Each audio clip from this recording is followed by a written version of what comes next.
is Miti Mary. I'm the CEO of the Council of Governors.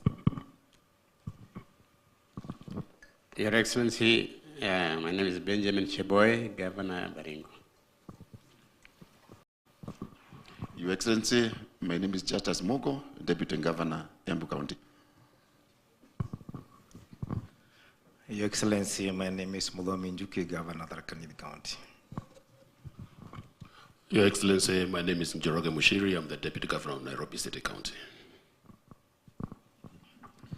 Your Excellency, my name is Robert Komole, the Deputy Governor of West Pokot. Your Excellency, my name is David Kidana, Deputy Governor Kirinyaga. Excellency, my name is James Lowassa, Deputy Governor Isiolo. Your Excellency, my name is David Cornes, the Deputy Governor Nakuru County.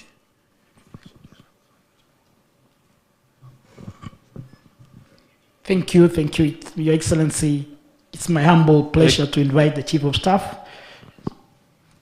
Do we still have somebody else? Oh, Wesley Rotich, Governor Elgeyo Marakwet County. thank you so much. Sorry, my Governor. Your Excellency, it's my humble pleasure to invite the Chief of Staff, Madam Wanjiku Wakoki, to come and make her opening remarks and invite you to chair the meeting. Thank you. Your Excellency, the Deputy President, my simple task, having recognized and the established protocols, is to welcome all to the Intergovernmental Budget and Economic Council meeting, the 28th ordinary session.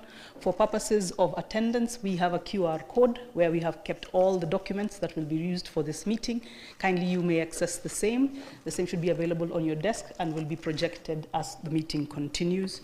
Without much ado, Your Excellency, I will request that we all be upstanding as we welcome His Excellency to kindly make his remarks. Your Excellency. Say.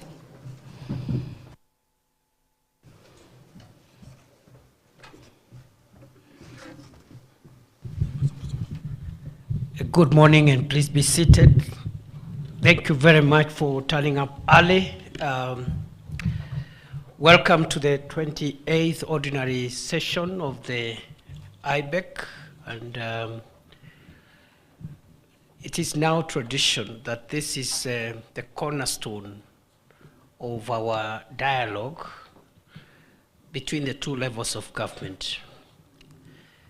IBEC is where we thrash out emerging issues around functions that are devolved, functions that are reserved for the national government, and also around concurrent functions that are shared between the two levels of government.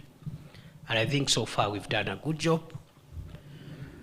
Just last month, we had Katiba Day. We were looking at 15 years of implementation of this constitution. What came out quite clearly is that devolution, despite the challenges, remains the most promising character of our constitution. As we preserve and implement our constitution, we must preserve and implement devolution, because the issues that devolution was supposed to resolve are as critical as they were 15 years ago when we enacted the constitution we have today. It is about services closer to the people. It is about decisions being made at lower levels, making those decisions most legitimate. It is about the public participating in governance. It is also about dispersal of power vertically. And it is also about moving the country where it was 15 years ago with only one center of growth, which is Nairobi, where everything was decided and financed from, to creating 47 centers of growth, simultaneously spurring the growth and renewal of our country. It is that fundamental, it is that phenomenal. So we continue to reflect on the journey that we've traveled so far as a nation, the successes we've gained, or the successes we have made, the challenges we face, but we have no option because we must implement devolution. Just 2-3 things, and so that we get started. One is that intergovernmental discussions and conversations will continue for eternity. They will not end. And so, once in a while, when we have an issue here where we cannot agree and we must keep on discussing, it should not look unusual. Countries like Australia have had intergovernmental disputes between the federal government and the lower level governments for nearly 200 years. Over 190 years, they are still discussing how much should go to the federal states, the constituent federal states, and how much should remain at the center many years later. And they don't agree. They still have the disputes we are having today. So those who think that we are having the discussions we are having because this concept is new must be prepared for the long haul, because these are conversations that will be with us for the longest time. The second thing I want to remark about is on the table at the moment we have a number of things which this morning we will be getting updates on. We are implementing one of the most consequential health reform programs that I know of.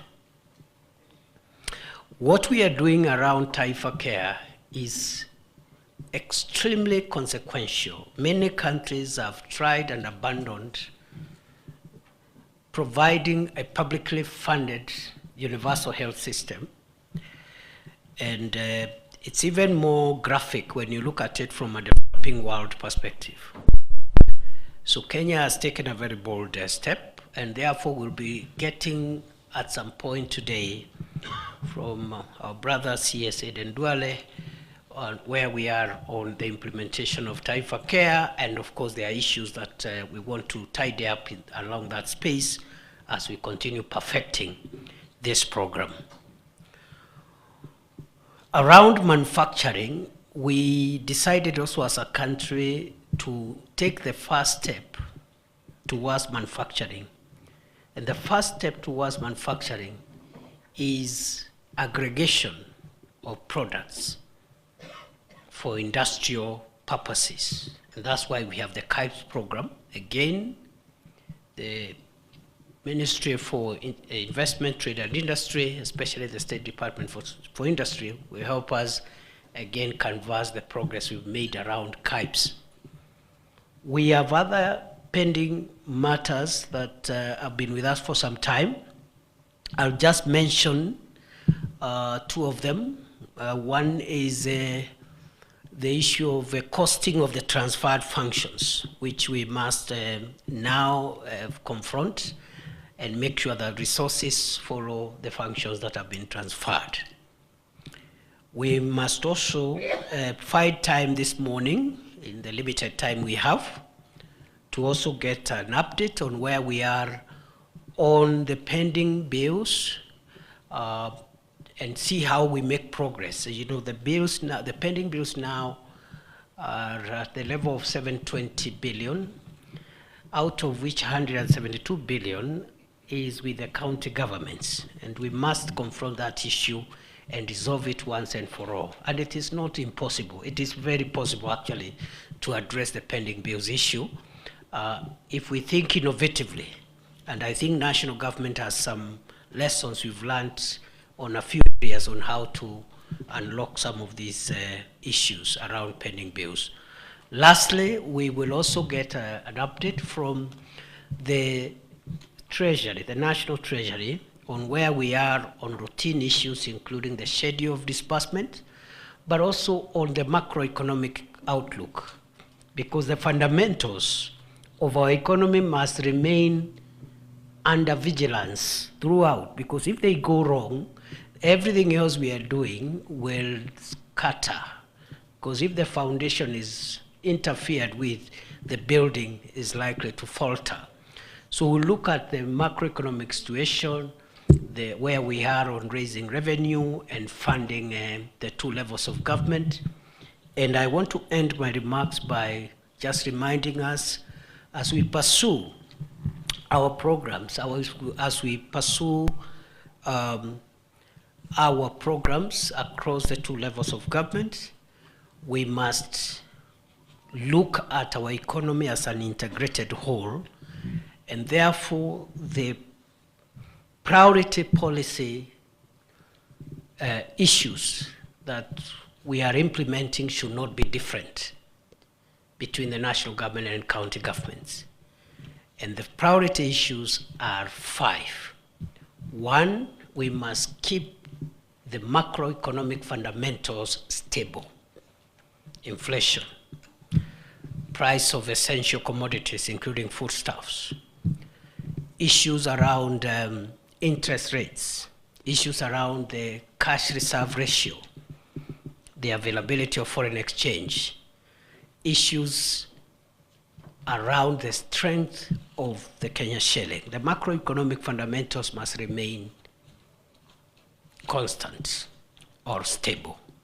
2, we have adopted as an administration a value chain approach to rejigging the economy, revitalizing the economy, and transforming our economy. So we have value chains in agriculture, in fisheries, value chains in livestock, and therefore our interventions at both levels of government must always address how we can increase productivity of the various value chains. Number 3, these value chains, for them to have more productivity, must be supported by infrastructure.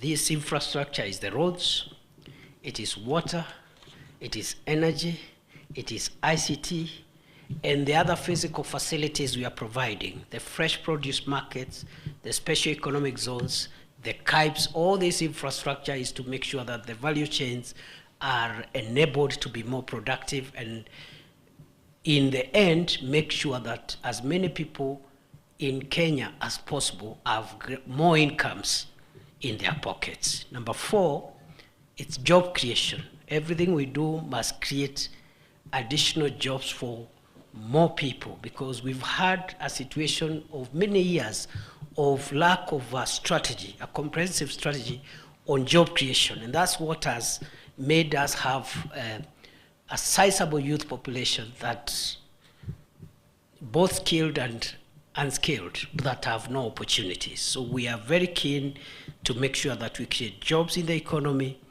create diaspora jobs, create jobs digitally, and all the other spaces of job creation, including unskilled jobs. There is no job that is useless. Even short-term job for one day, even casual jobs are as important, because it is better to have a short-term job than to have no job at all.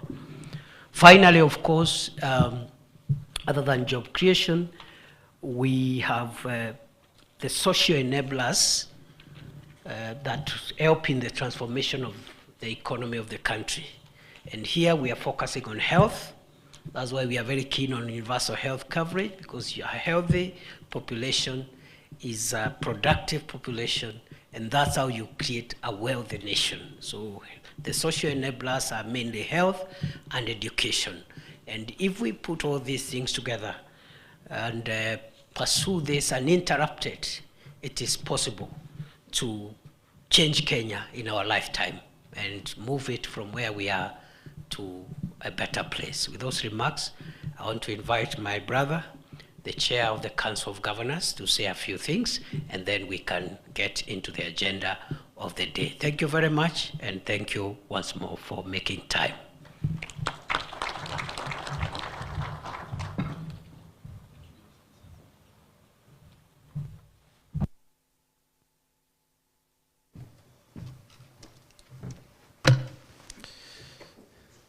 Your Excellency, the Deputy President of the Republic of Kenya and the Chair of IBEC, Professor DP Kindiki, EGH, fellow colleague governors, cabinet secretaries present, principal secretaries, heads of constitutional commissions and independent offices, CEOs present, CECs for finance, distinguished